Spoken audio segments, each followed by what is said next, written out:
आज हम बेटा कुछ इम्पोर्टेंट प्रीवियस ईयरों में पूछे गए जेई मेंस में, चाहे IEEE के, PMD, नीट के एग्जामों में पूछे गए प्रश्नों को हम लोग आज देखेंगे। इलेक्ट्रोड विभव पे आधारित सेल बेटा। इलेक्ट्रोड विभव बहुत इंपॉर्टेंट टॉपिक है, जिसका हमने अध्ययन हर प्रकार से किया, हर तरह के बातों की चर्चा किया। आइए देखते हैं कंपटीशन में किस तरह के क्वेश्चन पूछे गए हैं और आपने इतना अध्ययन किया, ऐसे क्वेश्चन को सॉल्व कर पाते हैं कि नहीं। आइए देखते हैं। ये क्वेश्चन आपके सामने 2009 का है बेटा। क्या कह रहा है यहाँ पर? कह रहा है कि यहाँ पे देखो दिया हुआ है Fe3 plus oblique Fe plus के लिए इलेक्ट्रोड विभव -036 वोल्ट है, Fe2 प्लस ऑब्लिक Fe के लिए -439 वोल्ट है। तो इस परिवर्तन के लिए विभव का मान पूछ रहा है। तो आपको पता होगा जी, इसको बेटा यहाँ पे तो हम डायरेक्ट ई कैथोड ये नोट लगाए क्योंकि एक सिंपल चेंज, तो ये एक चेनिंग रिएक्शन है। ऐसे क्वेश्चनों को लगाने के लिए बेटा रिएक्शन को लिखते हैं। तो आइए देखते हैं कि पहला जो दिया है वो यहाँ पे दिया है बेटा Fe3 प्लस से Fe में परिवर्तित हो रहा है बेटा। तो निश्चित तौर पे ये कितने इलेक्ट्रॉनों के द्वारा बेटा परिवर्तित होगा? 3 इलेक्ट्रॉन के द्वारा। देखिए 3 इलेक्ट्रॉन ग्रहण किया तो Fe प्लस में बचा, और इसके लिए E0 जो है बेटा Fe3 प्लस ऑब्लिक Fe है वो -036 वोल्ट है। अब दूसरा जो देखो बेटा क्या है, दूसरा Fe2 प्लस 2 इलेक्ट्रॉन को ग्रहण कर रहा होगा और जा रहा है Fe में। देखो इसके लिए देखो दिया है E0 बेटा। यहाँ पे या पहले इसी की बात करें हम, इसी रिएक्शन के लिए अगर इसका मुक्त ऊर्जा परिवर्तन निकालते बेटा, चेनिंग रिएक्शन को लगाने का तरीका आसान है, फ्री एनर्जी चेन से। इसके लिए डेल्टा G0 अगर हम निकाल लें बेटा, इस रिएक्शन 1 के लिए बेटा, इसके लिए 1 के लिए डेल्टा G0 क्या होगा? -n का मतलब बेटा 3, F को F रहने दो, और E की वैल्यू जो है तुम्हारी ये -036, ये वैल्यू प्लस में आएगी आपके सामने, प्लस हो गया 3 गुणे 0.036 गुणे F, इतना जूल ये होगा समीकरण 1 के लिए। अच्छा समीकरण 2 को देखो, ये Fe2 प्लस से Fe में है, Fe2 प्लस से Fe। तो हमको बेटा चाहिए क्या? Fe2 प्लस इधर ना, तो हमें ऐसा करना चाहिए, इसको अपोजिट रिएक्शन अगर लिख दें, या सिंपली आप ऐसे लिख भी सकते हैं, अभी कोई दिक्कत नहीं है। Fe2 प्लस से 2 इलेक्ट्रॉन लेके Fe में जाएगा, और इसके लिए E0 दे दिया -0.439। अगर लेकिन इसको जोड़ेंगे तो कोई फायदा होने वाला नहीं है, क्योंकि इस चेंजिंग में Fe2 नहीं है, ये Fe को कैंसिल करना पड़ेगा। तो इसको हमें रिवर्स चेंज कर दीजिए, तो ये हो जाएगा Fe gives Fe2 plus 2 electron. तो इसके लिए जो E0 होगा बेटा प्लस हो जाएगा, प्लस 0.439 वोल्ट, समीकरण नंबर 2। अब इस रिएक्शन के लिए अगर डेल्टा G बेटा कैलकुलेट करें, माइनस n की वैल्यू कितना है? 2 बेटा, F रहेगा, E हो गया 0.439। तो कहने का मतलब बेटा ये वैल्यू आपके सामने आ गई, जो माइनस में 2 गुणे 0.439 गुणे F ना। अब ये वैल्यू है। अब हम करें समीकरण 1 और 2 को जोड़ दिया जाए, 1 प्लस 2 कर दीजिए। हमेशा ऐसे क्वेश्चन लगाने का तरीका बेटा यही है, जब भी कभी चेंजेज रहेगा तो हम उसका क्या करेंगे? चेन रिएक्शन लिखेंगे और फिर उनको ऐड करके इस चेंज के रूप में कन्वर्ट करेंगे। बात समझ में आ रहा? इनको ये चेंज कर रहे हैं। देखो Fe3 प्लस इधर है, Fe3 प्लस, क्लियर है? और देखो बेटा Fe से Fe कट गया, 3 इलेक्ट्रॉन में 2 इलेक्ट्रॉन कटा, तो ये 1 इलेक्ट्रॉन यहाँ बचा, और इधर क्या बचा? Fe2 plus. देखो सेम है ना, यही चेंजेज आ गया। इस चेंजेज के डेल्टा G का मान कितना होगा? दोनों को हमने जोड़ा है ना, तो दोनों को जोड़ दीजिए आप। ही क्या करना है, इसका डेल्टा G बताइए, पहले के लिए कितना निकाला है आपने? 3 गुणे 0.036 गुणे F बेटा, और माइनस 2 गुणे 0.439 गुणे F। डेल्टा G इसका आ गया। डेल्टा G नहीं पूछा है, E पूछा है, इसके लिए E डेल्टा G0 रहेगा सारा। आप डेल्टा G0 लिखिए बेटा, मानक परिवर्तन है, ये हमारा डेल्टा G0 है, ये डेल्टा G0 आ गया, ठीक है। तो अब हमारा E0 बराबर क्या होता है बताइए? डेल्टा G0 बटे -n F, यही ना इस सेल के लिए। इसका माइनस डेल्टा G0 कितना है बताओ? 3 गुणे 0.036 गुणे F और -2 गुणे 0.439 गुणे F बेटा, बटे माइनस गुणे 1 है। देखो यहाँ पे 1 इलेक्ट्रॉन है और F एक F से कट जाएगा, और माइनस अगर बदलेंगे तो ये प्लस हो जाएगा, ये माइनस हो जाएगा। ये प्लस हो जाएगा बेटा तो फिर 2 9 18, 2 3 6, 6 1 हो गया बेटा 7 और 2 चौका 8 प्लस में हो गया वैल्यू। देखो 2 9 18, 2 3 6, एक साथ चौका 8 और माइनस ये रह जाएगा, माइनस में क्या है 3 6 18, 3 3 के 9, 9 1 बेटा कितना हो गया 10, तो 0.108। अगर इसमें से घटा दिया जाए, ध्यान दीजिए, तो ई नॉट बराबर कितना गया बेटा, 8 में से 8 गया 0, 7 में से 0 गया 7, 8 में से 1 गया 7, तो 0.770 वोल्ट। तो इस चेंज के लिए आपका जो इलेक्ट्रोड विभव का मान होगा बेटा 0.770 वोल्ट होगा। तो हमारा कौन सा ऑप्शन सही है बेटा, पहला ऑप्शन सही है। क्लियर है? तो ये ऑप्शन हमारा, ये विकल्प ए करेक्ट होगा। तो ध्यान दीजिएगा, जब भी ऐसे कोई क्वेश्चन आए उसमें कोई चेंजेस की बात करें तो हमें चेनिंग रिएक्शन के अकॉर्डिंग हमेशा उस स्टेप को करने की कोशिश करेंगे और उसके मदद से उसका रिक्वायर्ड प्रॉब्लम सॉल्व करेंगे। ओके बेटा, नेक्स्ट क्वेश्चन है बेटा, बहुत ही अच्छा इंपॉर्टेंट क्वेश्चन है ये। 500 डिग्री सेल्सियस पे करा एल्यूमिना के अपघटन के लिए दीप्त ऊर्जा इस प्रकार से दिया है अपघटन का ये, ठीक है। तो यहाँ पे वैल्यू अपचयन अगर इसका कराया जाए तो विभवांतर की वैल्यू क्या होगी। तो बेटा थोड़ा ध्यान दीजिए, आपको पता होना चाहिए कि Al2O3 अगर आयोनाइज होता है बेटा, तो पहली बात तो ये Al3 प्लस और ये AlO3 माइनस आयरन का अगर हो रहा है एक्वस मीडियम में अगर आप बात करते हैं तो अगर हम कहीं कोई चेंज इन इलेक्ट्रॉन चाहिए तो एट कैथोड पर जो Al3 प्लस होगा बेटा वो 3 इलेक्ट्रॉन को ग्रहण करके ये Al में बदल रहा होगा। क्लियर है? और एट एनोड पर ये जो हमारा AlO3 माइनस है बेटा, ये Al2O3 प्लस, देखिए 4 3 12, 3 3O2, 4 3 12 है,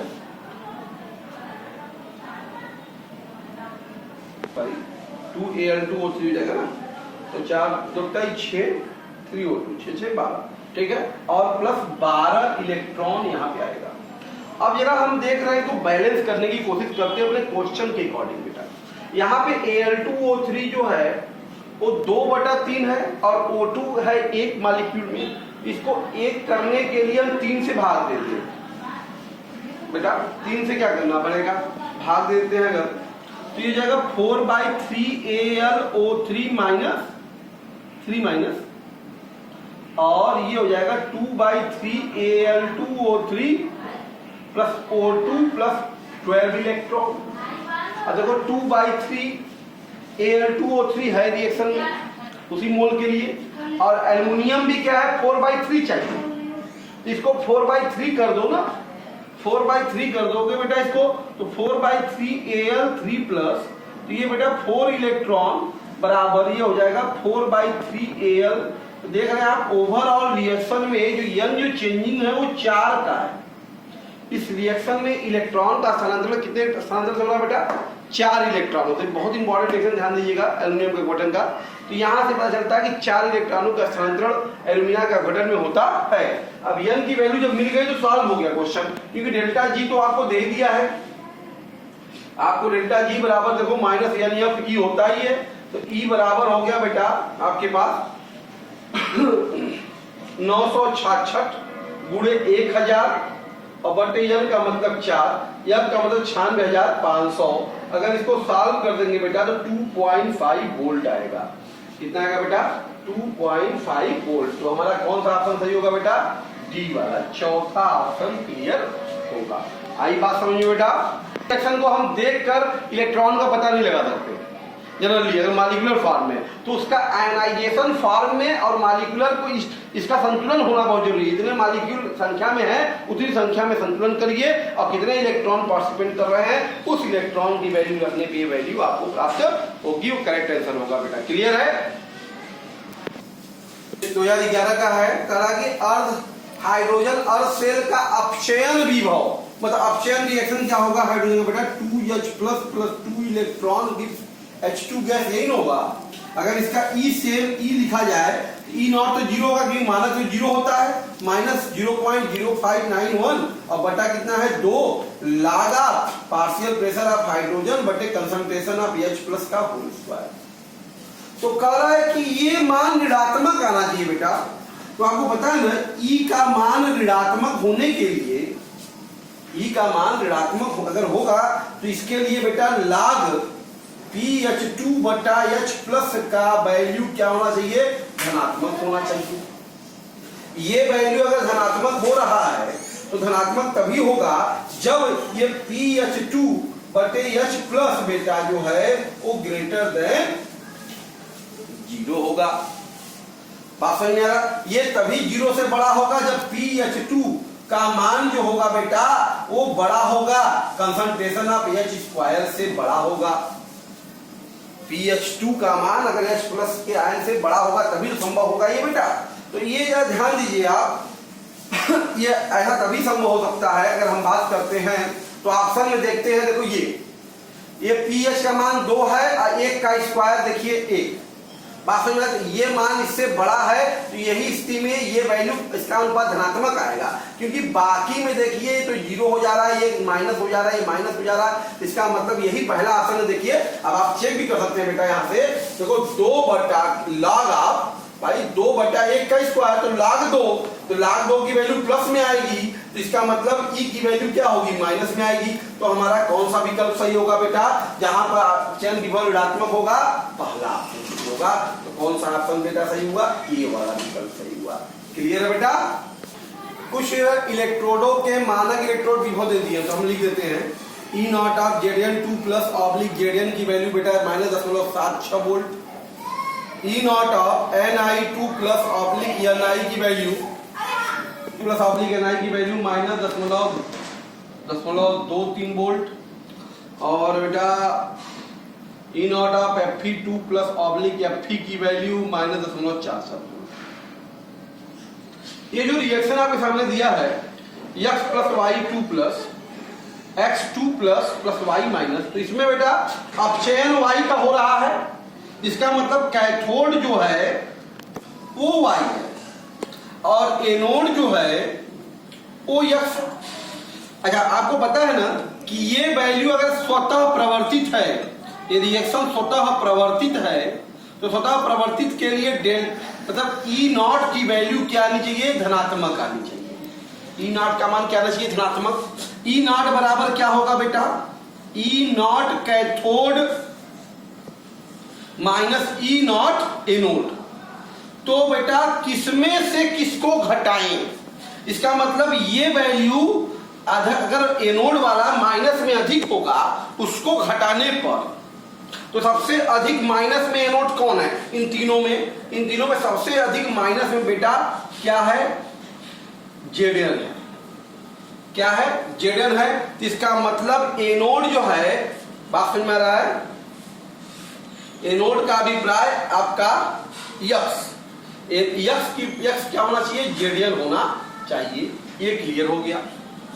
अब कैथोड कोई भी हो, कैथोड जिंक के अलावा कोई भी रहेगा उसमें से घटा देंगे तो वो ऑप्शन आपका सही होगा। यक्स में Zn वाला ऑप्शन देखो कहां पे है, यक्स में Zn पहला में है, यक्स में Zn और कहीं नहीं है, क्योंकि हर जगह किसी को भी घटाएंगे तो माइनस में आएगा। तो पक्का है यक्स में Zn कहां है, सिर्फ पहला में है। और किसी को भी घटाइए उसमें से तो आंसर क्या आएगा भाई, E नॉट ऑफ, अब इसमें से कुछ भी घटा दीजिए, E not of Zn2 plus oblique Zn में से तो 100% इसमें से वो धनात्मक आएगा। तो यक्स वाला Zn वाला ऑप्शन धनात्मक होगा। तो हमारा कौन सा ऑप्शन सही होगा बेटा, पहला। तो हमारा आंसर जो होगा वो पहला वाला के लिए धनात्मक आएगा। तो धनात्मक होगा तभी तो स्वतः प्रवर्तित होगा। तो हमारा पहला ऑप्शन क्या हो गया, करेक्ट हो गया। क्लियर है बेटा? आपके सामने कुछ इलेक्ट्रोड विभव दिए हुए हैं, पक्के मानक अपचयन विभव दिए हुए हैं। देखिए Cr3 प्लस Cr MnO4 से Mn2 प्लस Cr2 से Cr3 प्लस Cl, सभी SrP दिए हुए हैं। करा इनमें प्रबल अपचायक ऑक्सीकारक छाटना है। आपको बताया है हमने ना कि प्रबल आक्सीकारक का अभिप्राय यह हुआ, आक्सीकारक भाई जिसका एसआरपी जो है अपचयन विभव जो है वो अधिक धनात्मक होना चाहिए। जिसका एसआरपी अधिक धनात्मक होगा वही क्या होगा, प्रबल आक्सीकारक होगा। जिसका धन में अधिक वैल्यू हो, तो आप देख रहे हैं सभी में सबसे अधिक धनात्मक जो E0 है वो MnO4 माइनस Mn2 प्लस का है और वो भी प्लस 1.51 वोल्ट। सभी में सबसे अधिक पॉजिटिव वैल्यू किसकी है, Mn की है। देख रहे हैं आप। तो इसलिए हमारा प्रबल अपचायक आक्सीकारक क्या होगा, प्रबल आक्सीकारक क्या होगा इनमें बेटा, MnO4 माइनस, मतलब बेटा चौथा ऑप्शन जो होगा वो हमारा क्या होगा, करेक्ट माना जाएगा। क्लियर है बेटा। आपको ऑप्शन जो होगा वो सबसे प्रबल आक्सीकारक होगी, एसआरपी इसका सबसे अधिक क्या है, पॉजिटिव है। क्लियर। नेक्स्ट क्वेश्चन है 2015 का, कह रहा है 298 केल्विन पे कुछ इलेक्ट्रोडों के मानक अपचयन विभव दिए हैं। बेटा लिख लीजिए E0 of MnO4 minus oblique Mn2 plus 1.51 volt है। E0 of Cl2 oblique Cl minus बेटा है 1.36 वोल्ट है। E0 ऑफ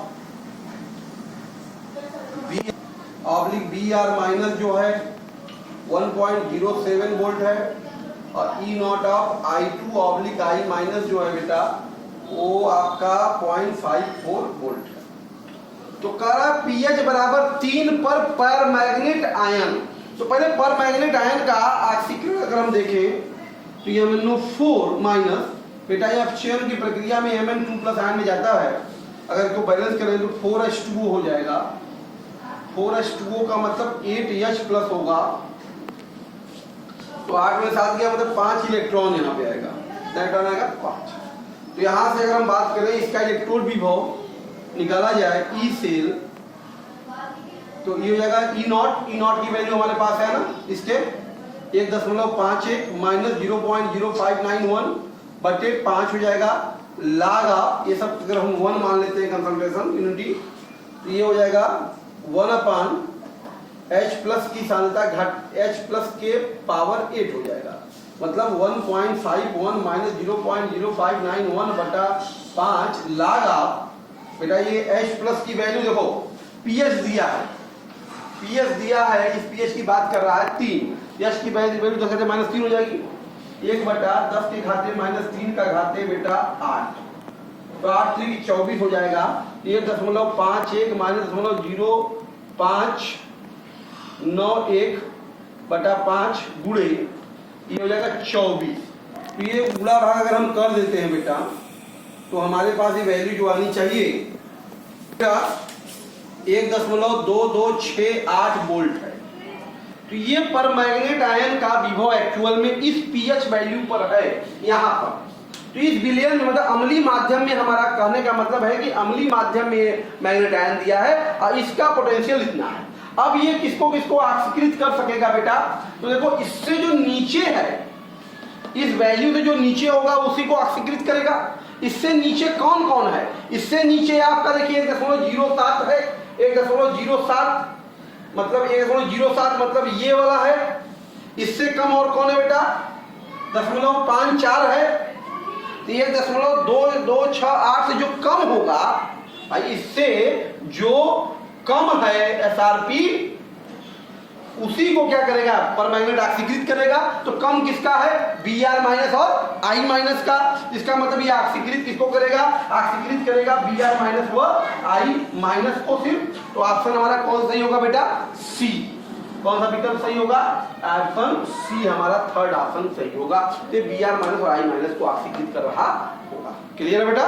तो बेटा कह रहा है कुछ इलेक्ट्रोड विभव आपको दिए हुए हैं सभी के। क्लोरीन का मानक अपचयन विभव सारा देखिए, अपचयन है ना, सारा अपचयन विभव दिया हुआ है, ठीक है।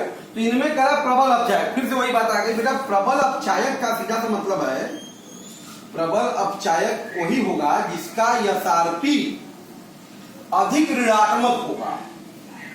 अधिक क्या होगा, जिसका यह सारकी अधिक ऋणात्मक होगा वही प्रबल अपचायक होगा। तो अधिक ऋणात्मक है किसका मान, अगर देखा जाए तो इन सभी में माइनस में सबसे अधिक बेटा यही है, E not Cr3 plus oblique Cr माने 0.74 वोल्ट। इसका मतलब अगर प्रबल अपचायक कोई है तो क्रोमियम धातु है इन सब में, तो प्रबल अपचायक कौन होगा, Cr होगा। प्रबल अपचायक कौन होगा, यही होगा, यही मतलब Cr।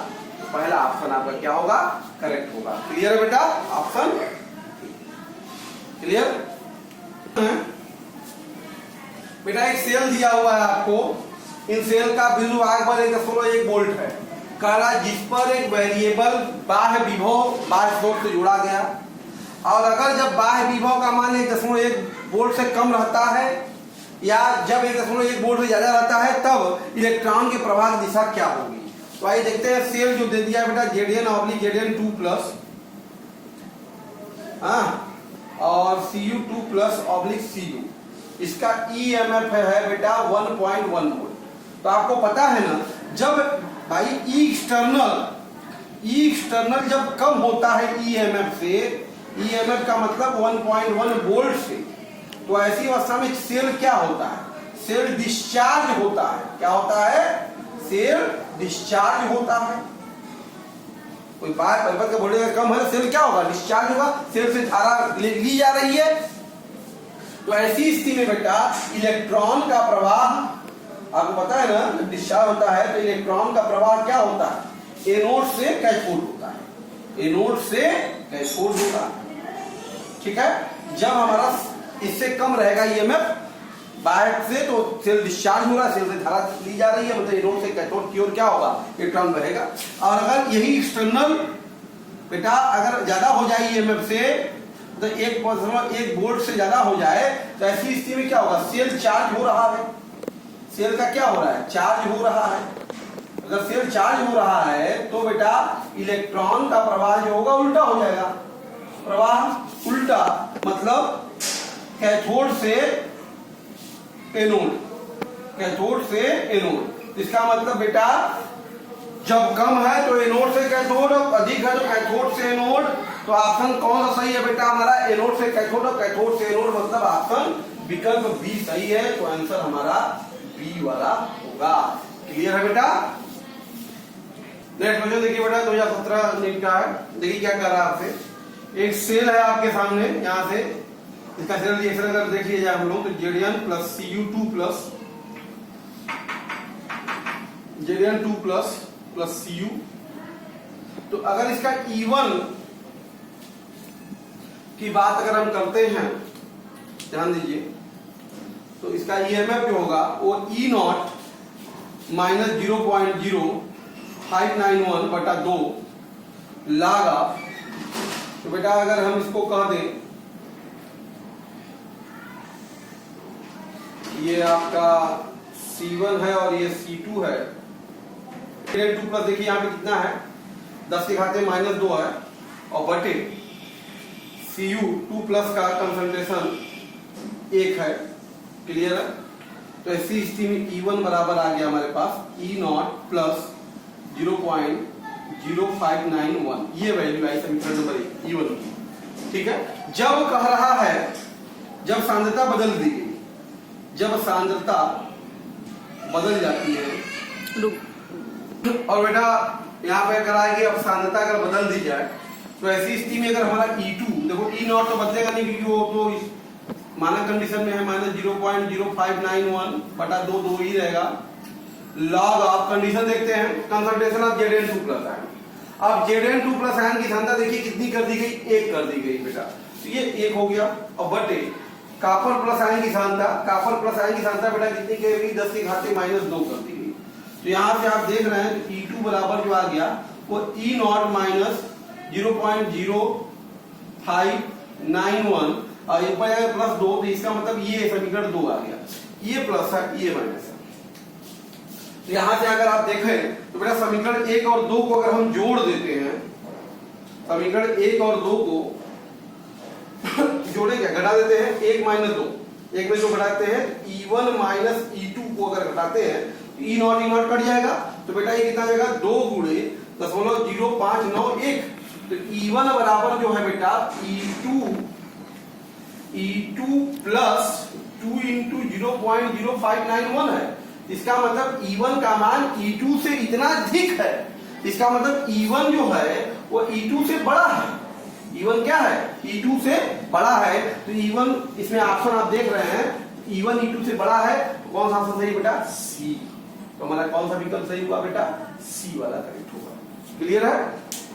नेक्स्ट क्वेश्चन बेटा का, शुद्ध जल में हाइड्रोजन इलेक्ट्रोड का विभव शून्य करना। तो हाइड्रोजन इलेक्ट्रोड आपको पता है ना, 2H plus 2 electron gives H2 gas है। तो बेटा शुद्ध जल में अगर हम बात करें इसके लिए E बराबर लिखा जाए तो ये तो 0 होगा, E is not to minus 0.0591 बटा 2 लागा पार्शियल प्रेशर ऑफ H2 बटे concentration of H plus ion का होल स्क्वायर। अच्छा, शुद्ध जल में आपको पता है ना, शुद्ध जल में H प्लस आयन की सांद्रता बेटा 10 के घाते -7 m होता है। तो यहां से अगर देखा जाए तो 10-0.0591 बटा 2 लागा PH2 बटा 10 के घाते -14।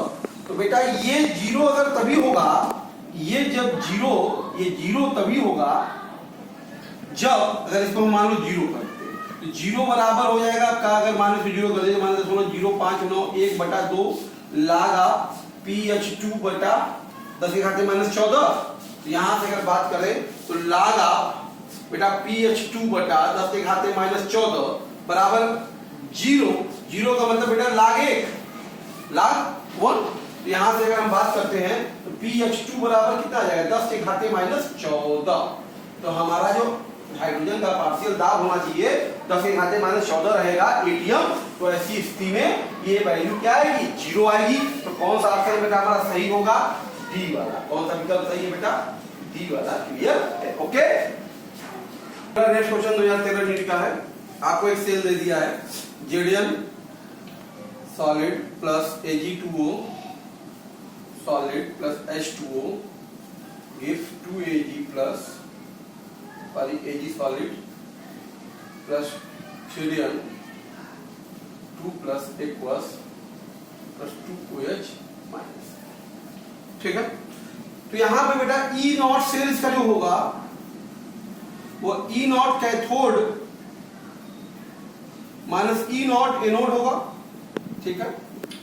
E नॉट कैथोड मतलब अपचयन कहां हो रहा है? देखिए Ag प्लस से Ag यही है इसका अपचयन।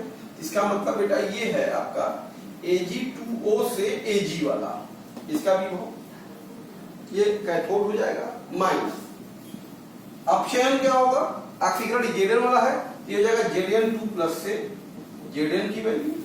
यहां से अगर देखा जाए तो Ag2 की वैल्यू बेटा दिया है 0.34 और माइनस इसकी वैल्यू -0.76 है। तो बेटा हो गया 0.34 धन 0.76। तो बेटा हो गया 1010 1.1 वोल्ट। 1.1 वोल्ट का अभिप्राय बेटा option number C is correct. तो आपका तीसरा ऑप्शन जो है बेटा वो सही होगा। क्लियर है बेटा? क्वेश्चन है 2006 का है नीट का, ध्यान दीजिएगा। एक सेल आपके सामने दर्शाया गया है, A/A इसकी सांद्रता x है और ये B प्लस इसकी सांद्रता Ym है (B), इसका E सेल जो है तुमको दे दिया है 0.204 धनात्मक है। तो इसका सेल ये हो रहा है डेफिनेटली। तो यहाँ पे जो सेल रिएक्शन होगा बेटा, देखिए A जा रहा है A प्लस में प्लस इलेक्ट्रॉन लेकर और B प्लस जो है इलेक्ट्रॉन लेकर B में बदल रहा है। यहाँ सेल रिएक्शन जो होगा बेटा, सेल अभिक्रिया A plus B plus gives A plus और प्लस B। ये जो रिएक्शन होगा ये इस सेल का क्या होगा? अभिक्रिया होगा। तो आप देखिए ये ऑप्शन आपके सामने कौन सा सही है बेटा? डी। कौन सा विकल्प सही है बेटा? डी वाला ऑप्शन जो है हमारा ये सेल अभिक्रिया दर्शा रहा है। इस सेल के लिए जो सेल अभिक्रिया होगा वो बेटा डी वाला होगा। क्लियर है बेटा? एक हाइड्रोजन इलेक्ट्रोड है 2H plus 2 electron gives H2। 25 degree Celsius पे इसको डुबोया गया है। pH बराबर मतलब pH की वैल्यू अगर आपकी वैल्यू 3 है, इसका मतलब H प्लस आयन की सांद्रता निश्चित तौर पे अभी कितनी होगी? 10 के घाते -3 होगी। तो कह रहा है सेल का विभव क्या होगा? तो सेल का विभव E सेल बराबर हो जाएगा बेटा ई नॉट सेल तो 0 माइनस 0.0591 और बटा क्या हो गया 2 हो गया। log ऑफ pH2 को अगर मान लिया 1 मान लेते हैं क्योंकि है 1 है और concentration of H plus pH की वैल्यू हमारे पास 10 के घाते H प्लस आयन का घाते 2 हो गया ना, ये हो गया 0.0591 बटा 2 log ऑफ बेटा 1 बटा 10 के घाते हो गया आपका, सॉरी माइनस है ये बेटा, ये ऑप्शन माइनस है, ऑप्शन तो 10 के घाते -3 हो गया का होल स्क्वायर, तो ये आ जाएगा आपके पास -0.0591 बटा 2 log ऑफ 10 के घाते 6, तो बेटा ये हो जाएगा -0.0591 गुणे 6 मतलब 3 हो जाएगा, तो -3 एकम 3 3 9 27 3 9 27 3 बजे 15 2 17, तो -0.117 वोल्ट। तो हमारा ये वैल्यू कौन सा ऑप्शन सही होगा बेटा? बी। कौन सा ऑप्शन सही होगा बेटा? इस सेल का विद्युत क्या होगा? -0.177 वोल्ट, मतलब बी वाला ऑप्शन क्या होगा? करेक्ट होगा बेटा। ठीक है, देखो किसी भी अभिक्रिया के लिए यहाँ पे जो दिया हुआ है E cell, E naught cell बेटा वो ऋणात्मक है, तो आपको पता है ना delta G naught equal to क्या होता है बेटा? -n/f E not. अगर आप -n/f और ई की वैल्यू माइनस में रखेंगे तो बेटा इसकी वैल्यू क्या आएगी? धनात्मक आएगी। इसका मतलब क्लियर है डेल्टा जी जो होगा 0 से बड़ा होगा, तो डेल्टा जी का आपको आकलन मिल गया, लेकिन delta E negative delta G धनात्मक होना ही होना है। क्लियर हो गया बेटा? अब दूसरी बात अगर हम आते हैं, अच्छा ई नॉट सेल बराबर आपको पता है 0.0591 बटा n log ऑफ Kc होता है, K इक्विलिब्रियम, ये फार्मूला होता है। अगर ये वैल्यू अगर ऋणात्मक है बेटा तो log ये वैल्यू जो होगी log इक्विवेलेंट की वैल्यू भी ऋणात्मक आएगी। अगर ये वैल्यू ऋणात्मक में आ रही है तो निश्चित तौर पे ई के इक्विवेलेंट की वैल्यू जो होगी 10 के घाते कोई माइनस नंबर होगा, मतलब बेटा 1 बटा 10 के घाते x होगा। इसका मतलब निश्चित तौर पे ये वैल्यू 1 से छोटी जाएगी, 1 से क्या आएगी बेटा? छोटी आएगी। तो हमारा डेल्टा जी ग्रेटर देन 0 और k की वैल्यू लेस देन 1, तो कौन सा ऑप्शन हमारा सही है बेटा? पहला। कौन सा ऑप्शन सही है बेटा? पहला ऑप्शन सही है। इसका मतलब फर्स्ट विकल्प जो है ऑप्शन ए जो है हमारा इसके लिए करेक्ट माना जाएगा। क्लियर बेटा? बहुत सिंपल सा क्वेश्चन पूछ दिया आपसे, कई बार पूछा भी गया, बहुत पहले पूछा गया था ऐसा क्वेश्चन। सभी के मानक अपचयन विभव दिया, प्रबल अपचयक, बार-बार मैंने ऐसे बताया प्रबल अपचयक का सीधा विशेष है जिसका एसआरपी अत्यधिक ऋणात्मक हो, अत्यधिक बेटा क्या हो? ऋणात्मक हो, वही हमारा क्या होगा? प्रबल अपचयक होगा। सबसे अधिक माइनस अगर हम देखें बेटा तो किसके लिए है? जिंक के लिए। किसके लिए है? जिंक के लिए है। तो हमारा प्रबल अपचयक क्या होगा बेटा? जिंक होगा। कहने का मतलब पहला ऑप्शन हमारा सही होगा, ऑप्शन ए। क्लियर है बेटा? Option A correct. बेटा नेक्स्ट क्वेश्चन है सीपीएमटी 99 का, भी बहुत सिंपल है। कहा कौन सा धातु कॉपर सल्फेट से क्रिया नहीं करेगा? तो जो धातु ECS में कॉपर हाइड्रोजन से ऊपर होंगे या कॉपर से ऊपर होंगे वो क्रिया बेटा क्या करेंगे? करेंगे। उसके नीचे जो होगा वो क्रिया नहीं करेगा। तो मैग्नीशियम, आयरन, जिंक सब कॉपर से ऊपर है, तो नीचे कौन है? सिल्वर। तो सिल्वर जो है बेटा, सिल्वर का जो स्थान है वो ECS में कॉपर से नीचे है, इसलिए बेटा Eg जो है कॉपर सल्फेट से क्रिया नहीं करेगा, क्रिया नहीं करेगा। इसलिए हमारा ऑप्शन जो बेटा है डी वाला करेक्ट हो जाएगा। क्लियर है बेटा? D option. Okay, next question है करा कि 298 केल्विन पर सिल्वर और जिंक का मानक ऑक्सीकरण विभव दिया है, तो इसमें से कौन सी अभिक्रिया होनी चाहिए? तो अब आपको पता है सक्रियता के आधार पे, अगर अगर हम Zn2 प्लस ऑब्लिक Zn लिखे तो ये हो जाएगा -0.76 वोल्ट, और E नॉट ये Ag प्लस ऑब्लिक Ag लिखे तो बेटा ये हो जाएगा +0.80 वोल्ट। इसका मतलब ये हुआ कि बेटा सिल्वर जो है, जिंक जो है वो सिल्वर से अधिक सक्रिय है, अधिक सक्रिय है। इसका मतलब बेटा जो जिंक होगा वो सिल्वर आयन के विलयन से क्रिया करेगा, जिंक क्रिया करेगा सिल्वर आयन के विलयन से और इसको ऑक्सीकृत कर देगा किसमें, Ag में, और स्वयं उसके विलयन में चला जाएगा Zn2 प्लस में। ये रिएक्शन इनके मध्य में होगा क्योंकि जिंक जो है अधिक सक्रिय धातु है। इस पे अगर देखा जाए तो ये रिएक्शन ऑप्शन हमारा कौन सही होगा बेटा, ऑप्शन पहला वाला रिएक्शन ही हमारा इसके लिए क्या है, करेक्ट माना जाएगा। पहला रिएक्शन इस वोल्टेज पर होगा इनके मध्य में, तो ऑप्शन ए करेक्ट। क्लियर। आपके पास कुछ तो दिया हुआ है इनके लिए एसआरपी का मान, M1 के लिए बेटा दे दिया है एसआरपी -0.34 वोल्ट, M2 के लिए -3.05 वोल्ट, और M3 के लिए है -1.66 वोल्ट, और M4 के लिए है बेटा 3 मीटर, सॉरी 3 मीटर। तो अब करें इनका, तो आपको बताया जिसका एसआरपी सबसे ज्यादा होगा माइनस में वो सबसे प्रबल अपचायक होगा। तो सबसे प्रबल अपचायक क्या हो गया, M2 हो गया। उसके बाद बेटा माइनस इसका है M3, जिसके बाद M3 होगा, और सबसे कम माइनस में M1 का है, सबसे कम अपचायक कौन होगा, M1 होगा। तो ये ऑप्शन देखिए जो होगा वही करेक्ट माना जाएगा। तो अगर हम देखें तो ये ऑप्शन हमको कहाँ दिख रहा है बेटा, चौथे में दिख रहा है, डी ऑप्शन। तो डी ऑप्शन हमारा क्या होगा, करेक्ट माना जाएगा क्योंकि ये एसआरपी सबसे माइनस वो प्रबल अपचायक घट रहा है, अपचायक क्षमता घटेगी। क्लियर है बेटा। अच्छा क्वेश्चन दिया है, 4 क्षारीय धातु हैं जिनके जैसे ए है, बी है, सी है, डी है, जिनका यह एसआरपी क्रमशः आपको -3.05, -1.66, -0.40, 0.80 वोल्ट है ये सारा।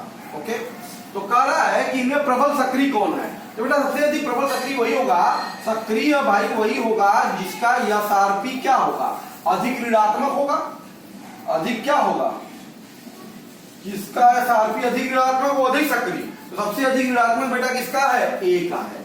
मतलब हमारा ऑप्शन जो धातु ए होगा वो सबसे अधिक सक्रिय होगा। ये क्लियर है बेटा, ये कई बार पीएमटी, सीपीएमटी और यूपीसी में बहुत आसान सा क्वेश्चन पूछा गया था। क्लियर बेटा। क्वेश्चन है कैल्शियम, पोटेशियम, कैल्शियम, लिथियम को घटते में मानक इलेक्ट्रोड विभव के क्रम में लिखा जाए। अगर आपको याद किया है श्रेणी, तो बेटा लिखबा सरकना एल आई पोटेशियम और एक कैल्शियम। ये जो एसआरपी का बेटा जो होता है ये बढ़ता क्रम होता है। तो घटता क्रम अगर लिखना है तो सबसे अधिक एसआरपी का मान कैल्शियम का होगा, फिर पोटेशियम का होगा बेटा, और फिर लिथियम का होगा।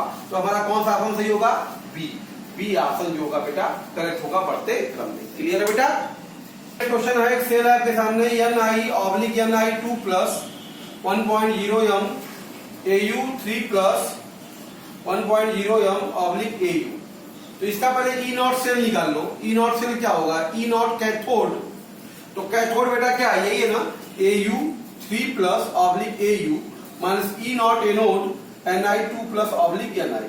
तो ठीक है, तो Au 3 प्लस की वैल्यू देखो कितना दिया है, 1.50 और माइनस -0.25। तो बेटा ये हो गया 1.50 धन 0.25। तो बेटा 1.75 वोल्ट ये हो गया। तो इसका ईएमएफ निकालना है, ई सेल। तो ई सेल बेटा इसका ई नॉट सेल होगा, ई नॉट सेल ही होगा क्योंकि बाकी वैल्यू देखो 0 होगी, क्योंकि सभी की सांद्रता सेम है तो log 1 हो जाएगा। ये log 1 की वैल्यू 0, तो ये वैल्यू हमारी ई सेल जो आ रही है प्लस 1.75 वोल्ट होगी। तो ये हमारा जो ऑप्शन होगा बेटा सी वाला विकल्प जो होगा वो क्या होगा, करेक्ट होगा। क्लियर बेटा। ध्यान दीजिए बेटा, हमारा 2005 IIT क्वेश्चन है, स्वतः प्रवर्तित के लिए, स्वतः प्रवर्तित के लिए आपको बताया है हमने कि डेल्टा जो ई सेल होता है बेटा, डेल्टा या ई नॉट सेल बेटा वो धनात्मक होना चाहिए। तो ई धनात्मक होगा बेटा, तो निश्चित तौर पे डेल्टा जी नॉट वो क्या होना चाहिए बेटा, इसके लिए ऋणात्मक होना चाहिए। और जब डेल्टा ये देखिए धनात्मक अगर आ रहा है आपके पास, तो निश्चित तौर पे आप ये समझ लीजिए कि अगर ये धनात्मक आपका आ रहा है ई सेल, तो निश्चित तौर पे ये जो वैल्यू है के ई की वैल्यू देखो, अगर धनात्मक बराबर 0.0591 बटे n log ऑफ के, ये प्लस आने का सीधा सा मतलब है कि 10 के बराबर जो होगा बेटा वो 10 के घाते कुछ प्लस x होगा।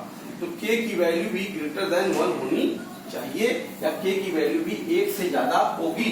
सामयिक स्थिरांक का मान भी 1 से ज्यादा होगा। ई धनात्मक डेल्टा जी ऋणात्मक, देखिए ई धनात्मक डेल्टा जी ऋणात्मक और के 1 से ज्यादा, के 1 से ज्यादा। तो कौन सा विकल्प बेटा सही है हमारा? बी ऑप्शन करेक्ट है। देखिए बी में ई धनात्मक है, डेल्टा जी ऋणात्मक है, सॉरी डेल्टा जी पूछा है ना, ध्यान दीजिए यहाँ पे, सॉरी पहले डेल्टा जी के बारे में है, तो डेल्टा जी ऋणात्मक, तो डेल्टा जी ऋणात्मक देखो ये है पहला, और फिर के का मान 1 से ज्यादा और ई का मान तीसरे में है और वो धनात्मक, इसका मतलब बेटा कौन सा ऑप्शन सही है? पहला वाला।